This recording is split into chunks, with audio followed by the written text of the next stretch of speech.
नमस्कार मित्र। जरा सोचिए कि जिस देश में लोकतंत्र जनता का सबसे बड़ा हथियार है, उसी लोकतंत्र की सबसे ऊंची कुर्सी पर ऐसे चेहरे बैठे हों जिनका नाम पर हत्या, बलात्कार, अपहरण और घोटाले के केस दर्ज हो।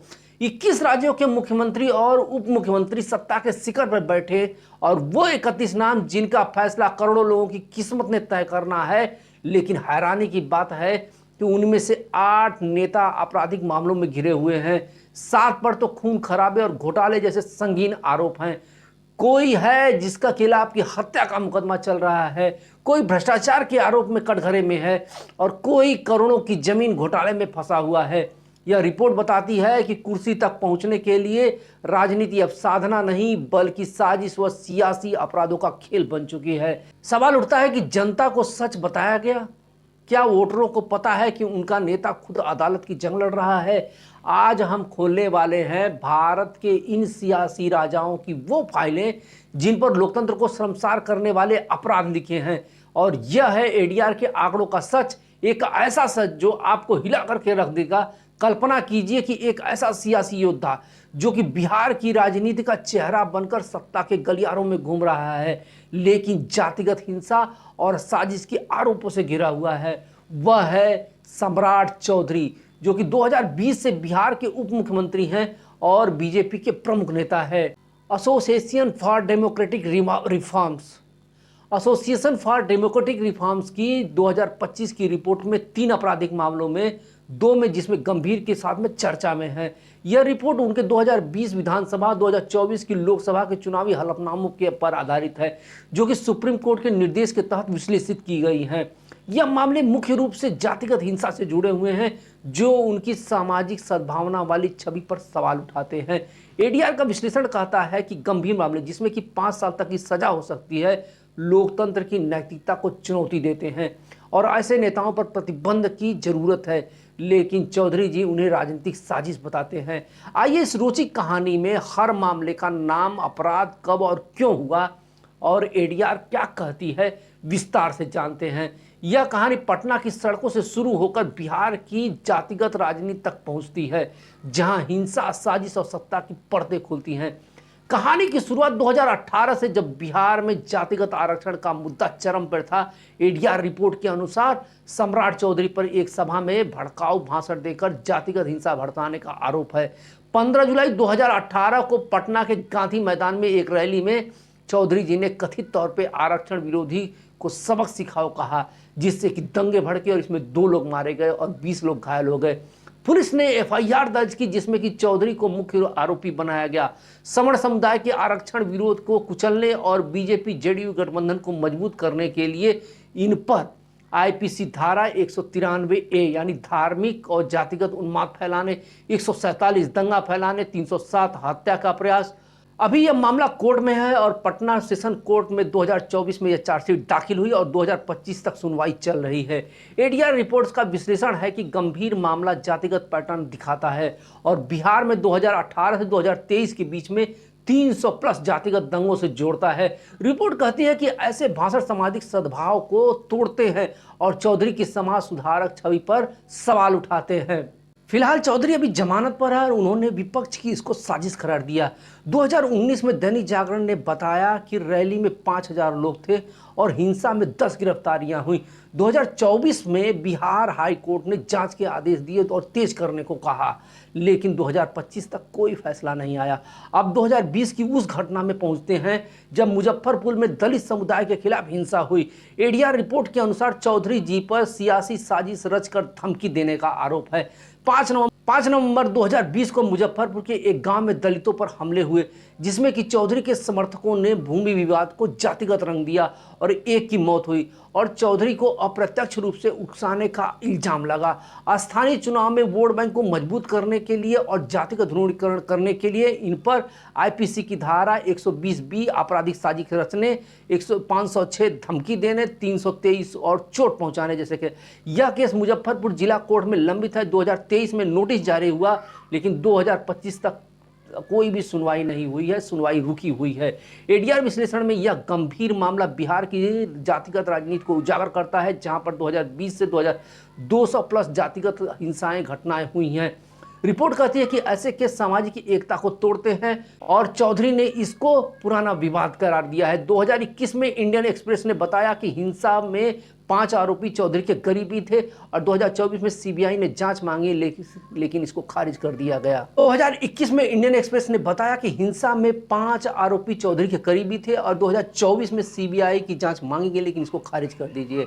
अब आते हैं कि आप ऐसी कल्पना कीजिए कि एक आदिवासी नेता जो कि उड़ीसा के सियासत में बीजेपी का चेहरा बनकर सत्ता के शिखर पर पहुंचता है, लेकिन आदिवासी भूमि विवादों और हिंसा के आरोपों में घिरा हुआ है। वह नेता है मोहन चरण मांझी, जो कि जून 2024 से उड़ीसा के मुख्यमंत्री हैं। एसोसिएशन ऑफ डेमोक्रेटिक रिफॉर्म्स की 2025 की रिपोर्ट में 2 आपराधिक मामले, जिसमें एक गंभीर है, के साथ में चर्चा में बने हुए हैं। 2024 की विधानसभा चुनाव के हलफनामों पर आधारित है, जो कि सुप्रीम कोर्ट के निर्देशों के तहत विश्लेषित किया गया है। यह मामला मुख्य रूप से आदिवासी विवादों से जुड़ा हुआ है, जो उनकी आदिवासी हितैषी की छवि पर सवाल उठाते हैं। एडीआर का विश्लेषण कहता है कि यह गंभीर मामला है और 5 साल से इससे ज़्यादा इनको सजा हो सकती है, जो कि लोकतंत्र के लिए एक चुनौती बना हुआ है। ऐसे नेताओं पर प्रतिबंध लगाने की जरूरत है, लेकिन मांझी जी उन्हें राजनीतिक साजिश बताते हैं। आइए इस कहानी में हर मामले का नाम, अपराध, कब और क्यों हुआ और एडीआर रिपोर्ट क्या कहती है, यह विस्तार से जानते हैं। यह कहानी केंद्रपाड़ा के आदिवासी बस्तियों से भुवनेश्वर की सियासत की गलियों तक पहुंचती है, जहां पर भूमि, खनन और हिंसा की पर्दे खुलती हैं। कहानी की शुरुआत 2020 जब कुपवाड़ा जिले में एक खनन प्रोजेक्ट ने आदिवासी समुदाय के लिए आंदोलन के लिए मजबूर कर दिया। एडीआर की रिपोर्ट के अनुसार मांझी जी पर आदिवासी भूमि अधिग्रहण के खिलाफ प्रदर्शन के दौरान समर्थकों को उकसाने और हिंसा भड़काने का आरोप है। 15 अगस्त 2020 को केंद्रपाड़ा के डेरा 20 ब्लॉक के एक निजी खनन कंपनी को 100 हेक्टेयर आदिवासी भूमि दी गई। स्थानीय आदिवासियों ने जमीन बचाओ आंदोलन शुरू किया, जिसकी अगुवाई मांझी जी ने की और 20 सितंबर 2020 को प्रदर्शन हिंसक हो गए, जिसमें कि पुलिस पर पथराव हुआ और एक पुलिस अधिकारी गंभीर रूप से घायल हो गया। एफआईआर के अनुसार मांझी जी ने जमीन छीने तो खून बहेगा जैसे नारे लगाए, जिसे उकसावे का कारण माना गया। 2020 में उड़ीसा सरकार ने खनन प्रोजेक्ट को मंजूरी दी थी, लेकिन आदिवासी समुदाय ने PESA panchayat extension to schedule areas का एक्ट का हवाला देकर विरोध किया। मांझी जी, जो कि बीजेडी के विधायक थे, ने आंदोलन को लीड किया। आदिवासी समुदाय की जमीन बचाने व स्थानीय सियासत प्रभाव को बनाए रखने के लिए, क्योंकि खनन कंपनी को राज्य सरकार का समर्थन था। इन पर आईपीसी की धारा 307 हत्या का प्रयास, 147 दंगा फैलाने, 149 अवैध जामवाड़े का सामान्य उद्देश्य। भुवनेश्वर सेशन कोर्ट में यह मामला लंबित है और 2024 में चार्जशीट दाखिल हुई। 2025 तक सुनवाई चल रही है। यह गंभीर मामला हिंसक आंदोलन, सियासी उकसावे को दर्शाता है। एडीआर की 2025 की रिपोर्ट इसे उड़ीसा में 2018 से लेकर के 2023 के बीच में 150 आदिवासी भूमि विवादों को जोड़ती है, जहां खनन, औद्योगिक प्रोजेक्ट और हिंसा को बढ़ावा दिया गया। रिपोर्ट कहती है कि ऐसे मामले सामाजिक सद्भाव और आदिवासी अधिकारों को नुकसान पहुंचाते हैं। मांझी जी अभी जमानत पर हैं और उन्होंने आदिवासी अधिकारों की रक्षा को कहा। 2021 में द हिंदू ने बताया कि केंद्रपाड़ा में खनन कंपनी व आदिवासियों के बीच का तनाव 2018 से चल रहा था। 2024 में उड़ीसा हाई कोर्ट ने मांझी जी को अंतरिम जमानत दे दी, लेकिन सीबीआई ने जांच तेज कर दी है। 2025 में न्यू इंडियन एक्सप्रेस ने खुलासा किया है कि खनन कंपनी का बीजेडी नेताओं से कथित संबंध है, जिसने कि मामले को और जटिल बना दिया है। इसके बाद आते हैं ऐसे नेता जिसको हम लोग दीदी कहते हैं, जो बंगाल की सड़कों से निकलकर सत्ता के शिखर पर पहुंची, लेकिन भ्रष्टाचार और हिंसा की छाया से घिरी हुई हैं। वो हैं अपनी दीदी ममता बनर्जी, जो कि 2011 में पश्चिम बंगाल की मुख्यमंत्री है। एसोसिएशन ऑफ डेमोक्रेटिक रिफॉर्म्स यानी एडीआर की 2025 की रिपोर्ट में 4 आपराधिक मामले, जिसमें कि 2 गंभीर हैं, के कारण चर्चा में बनी हुई हैं। यह रिपोर्ट उनके 2021 विधानसभा, 2024 की लोकसभा के चुनाव के हलफनामों पर आधारित है, जो कि सुप्रीम कोर्ट के द्वारा जो निर्देश दिया गया है उसके आधार पर है। और यह मामले भ्रष्टाचार व चुनावी हिंसा से जुड़े हुए हैं, जो उनकी मां, माटी, मानुष की छवि पर सवाल उठाते हैं। एडीआर का विश्लेषण कहता है कि गंभीर मामले, जो कि 5 साल से अधिक की सजा की संभावना है, लोकतंत्र की नैतिकता को चुनौती देते हैं और ऐसे नेताओं पर प्रतिबंध की जरूरत है, लेकिन ममता इसे बीजेपी की साजिश कहते हैं।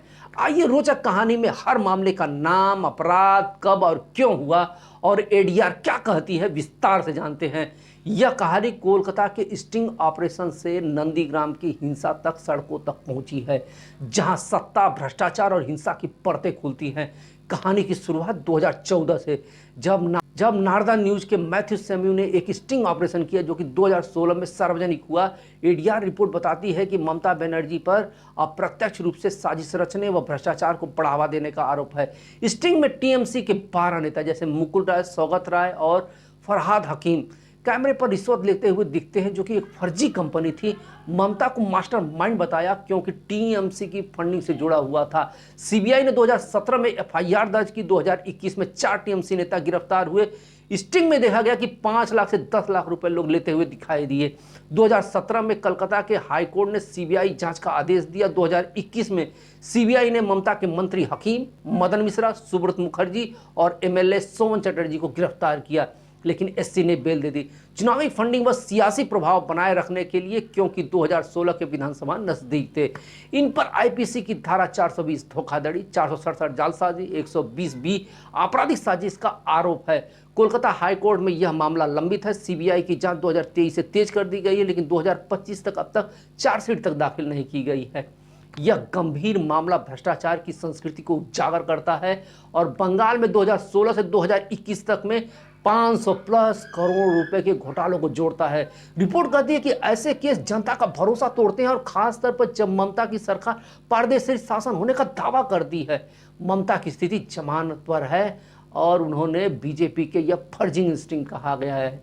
2021 में सुप्रीम कोर्ट ने हाई कोर्ट के 9 जून के आदेश को रद्द कर दिया, जिसमें कि ममता और कानून मंत्री की प्रतिक्रियाओं को अस्वीकार कर दिया गया था। 2025 में द फेडरल ने बताया कि सीबीआई की जांच रुकवाई, जिससे कि बीजेपी की मंशा पर सवाल खड़े होते हैं। अब आते हैं 2021 में, जिसमें कि उन पर यानी ममता बनर्जी पर उग्र चुनावी जंग पहुंच जाते हैं, जब नंदीग्राम में ममता बनर्जी और बीजेपी के शुभेंदु अधिकारी के बीच में कांटे की टक्कर होती है। एडीआर की रिपोर्ट के अनुसार ममता पर समर्थकों द्वारा हिंसा फैलाने और मतदाताओं को धमकाने का आरोप है। 2 मई 2021 को चुनाव परिणाम के बाद पोस्ट पोल हिंसा में 3 लोग मारे गए, जिसमें बीजेपी के कार्यकर्ताओं पर हमले हुए। ममता के चुनाव एजेंट एसके सुपियन पर 5 मामलों में नाम आया और सीबीआई की जांच की। 2021 में एनएचआरसी की रिपोर्ट में 100 से ज्यादा मौतों की बात कही गई है। कोलकाता हाईकोर्ट ने सीबीआई को जांच सौंपी।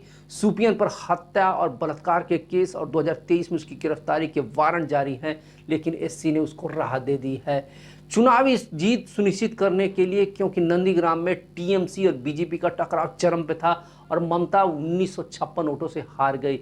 इनके ऊपर यानी कि ममता बनर्जी के ऊपर आईपीसी की धारा 153 है, धार्मिक उन्माद व जातिगत उन्माद फैलाना, 556 धमकी देना, 323 चोट पहुंचाना। मेदिनीपुर जिला कोर्ट में मामला लंबित है और 2024 में सुनवाई स्थगित कर दी गई है और 2025 तक ट्रायल जारी है। एडीआर का विश्लेषण कहता है कि यह गंभीर मामला हिंसक सियासत को दर्शाता है और बंगाल में 2021 में पोस्ट पोल हिंसा 300 से प्लस घटनाओं को जोड़ता है। रिपोर्ट कहती है कि ऐसे मामले सामाजिक जो सद्भाव है उसको तोड़ते हैं और ममता बनर्जी की शांति प्रिय छवि पर सवाल उठाते हैं। ममता बनर्जी अभी जमानत पर हैं और उन्होंने बीजेपी कार्यकर्ताओं को हिंसक कहा। 2022 में सीबीआई ने सुपियन को पूछताछ के लिए बुलाया। 2023 में उसके खिलाफ गिरफ्तारी का वारंट जारी किया और 2024 में नंदीग्राम में बीजेपी कार्यकर्ताओं की मौत से फिर हिंसा, लेकिन 2021 में केस अलग कर दिया जाता है। 2025 में हिंदुस्तान टाइम्स ने बताया कि सीबीआई ने 5 मामलों में सुपियन को नामजद किया है। अब इसके बाद आते हैं दक्षिण की तरफ बढ़ते हैं। कल्पना कीजिए कि एक ऐसे सियासी दिग्गज जो कि द्रविड़ आंदोलन की विरासत को ढोते हुए तमिलनाडु की सत्ता पर काबिज है, लेकिन कानून की जंजीरों में जकड़ा हुआ है। मैथुएल करुणानिधि स्टालिन, जो कि 7 मई 2021 को तमिलनाडु के मुख्यमंत्री हैं और एसोसिएशन ऑफ डेमोक्रेटिक रिफॉर्म्स की 2025 की रिपोर्ट में उन पर 4 आपराधिक मामले दर्ज हैं, जिनमें कि 2 गंभीर हैं। यह रिपोर्ट उनके 2021 विधानसभा 2024 की लोकसभा के हलफनामों पर आधारित है, जो कि सुप्रीम कोर्ट ने जिसका आदेश दिया हुआ है। यह मामले भूमि हड़पने, राजनीतिक हिंसा से जुड़े हुए हैं, जो उनकी सामाजिक न्याय व भ्रष्टाचार मुक्त शासन की छवि पर सवाल उठाते हैं। एडीआर का विश्लेषण कहता है कि गंभीर मामले जिसपे कि उनको 5 साल से ज़्यादा की सजा हो सकती है, लोकतंत्र की नैतिकता को चुनौती देते हैं। ऐसे नेताओं पे तो प्रतिबंध लगना चाहिए, लेकिन स्टालिन उन्हें AIADMK की साजिश बताते हैं। आइए इस कहानी के हर मामले के नाम, अपराध और कब और क्यों हुआ, इसके बारे में जानते हैं। ADR क्या कहता है, विस्तार से जानेंगे। यह कहानी चेन्नई के सियासी गलियारों से कोयम्बटूर की हिंसक सड़कों तक पहुंचती है, जहां सत्ता, भ्रष्टाचार और हिंसा की परतें खुलती हैं। कहानी की शुरुआत 2015 से, जब चेन्नई में एक बड़े रियल एस्टेट प्रोजेक्ट ने सियासी तूफान खड़ा कर दिया। ADR रिपोर्ट बताती है कि स्टालिन, जो तब के DMK के कोषाध्यक्ष और विपक्ष के नेता थे, पर सरकारी जमीन को कथित तौर पर DMK नेताओं के साथ मिलकर निजी डेवलपर को देने का आरोप लगा। यह मामला चेन्नई के तेनमपेट के 3 एकड़ सरकारी जमीन से जुड़ा हुआ है, जिसे कथित तौर पर एक डेवलपर को 300 करोड़ रुपए के प्रोजेक्ट के लिए हस्तांतरित किया गया था। AIADMK सरकार 2011 से लेकर 2016 ने इस भ्रष्टाचार को बड़ा बताया और 2015 में FIR दर्ज कराई। शिकायतकर्ता का आरोप है कि स्टालिन ने अपने सियासी प्रभाव का इस्तेमाल कर दस्तावेजों में हेराफेरी की। DMK के वित्तीय हितों और सियासी प्रभाव को मजबूत करने के लिए उन्होंने तेनमपेट, चेन्नई का एक प्राइम लोकेशन है, वहां पर उन्होंने हेराफेरी की। इनके ऊपर IPC की धारा 420 यानी धोखाधड़ी, 467 जालसाजी, 120B आपराधिक साजिश। चेन्नई के सेशन कोर्ट में यह मामला लंबित है और 2024 ने यह CBI ने इसकी जांच चालू की और 2025 तक कोई भी चार्जशीट दाखिल नहीं हुई है। ADR का विश्लेषण यह है कि यह एक गंभीर भ्रष्टाचार की संस्कृति को उजागर करता है और तमिलनाडु में 2011 से 2016 के बीच में 1000+ करोड़ के जमीन घोटालों को से जोड़ता हुआ है।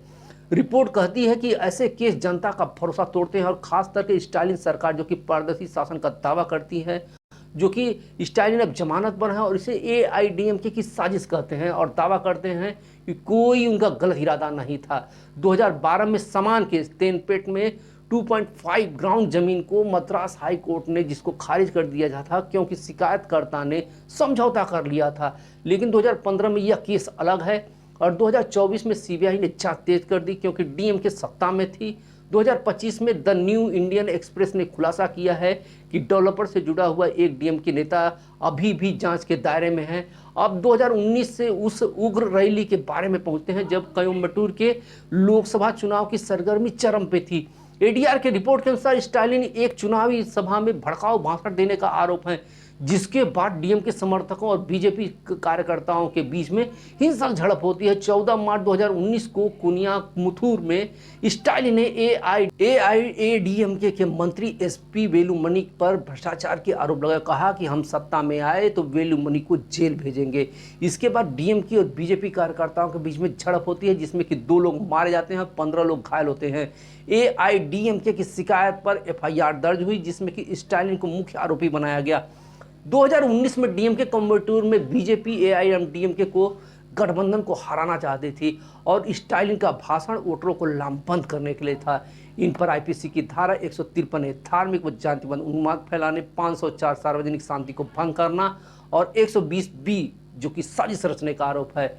कोयम्बटूर सेशन कोर्ट में यह मामला लंबित है। 2023 में FIR दर्ज की गई, 2025 तक ट्रायल शुरू नहीं हुए हैं। ADR का विश्लेषण यह कहता है कि गंभीर मामला हिंसा को दर्शाता है। तमिलनाडु में 2019 के चुनाव में 150+ हिंसा की घटनाओं को जोड़ता है। रिपोर्ट कहती है कि ऐसे भाषण सामाजिक सद्भाव को तोड़ते हैं और स्टालिन के सामाजिक न्याय वाली छवि पर सवाल उठाते हैं। स्टालिन अभी जमानत पर हैं और उन्होंने AIADMK को बदले की कार्रवाई कहा है।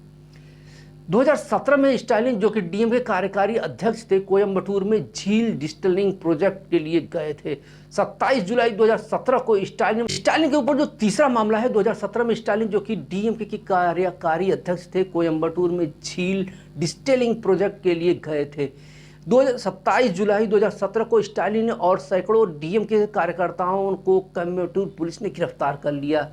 तब वे तत्कालीन CM एडप्पा पालनम्मी स्वामी के निर्वाचन क्षेत्र में कराचायन झील के तब के तत्कालीन CM एडप्पा पलानी स्वामी के निर्वाचन क्षेत्र में कचरायन झील की डिस्टिलिंग के लिए जा रहे थे।